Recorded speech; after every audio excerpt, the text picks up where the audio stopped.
عن أبي عبد الرحمن عبد الله بن عمر بن الخطاب رضي الله عنه قال: سمعت رسول الله صلى الله عليه وسلم يقول: بني الإسلام على 5: شهادة أن لا إله إلا الله وأن محمد رسول الله، وإقام الصلاة، وإيتاء الزكاة، وحج البيت، وصوم رمضان. رواه البخاري ومسلم. हदीस नंबर 25 है, जिसमें बताया गया है कि हर तस्बीह सदका है, हर तकबीर सदका है।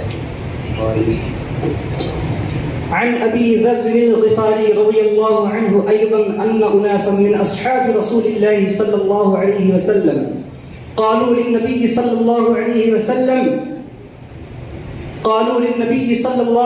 وسلم: ذهب أهل الدثور بالأجور، يصلون كما نصلي، ويصومون كما نصوم، ويتصدقون بفضول أموالهم.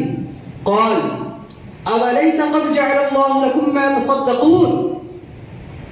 إن بكل تسبيحة صدقة، وكل تكبيرة صدقة، وكل تحميدة صدقة، وكل تهليلة صدقة، وأمر بمعروف صدقة، ونهي عن منكر صدقة.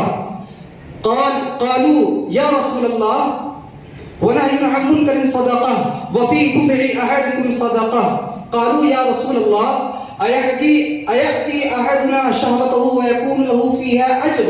قال: أرأيتم لو وضعها في حرام أكان عليه وزر؟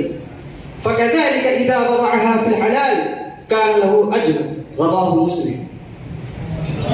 جزاك الله.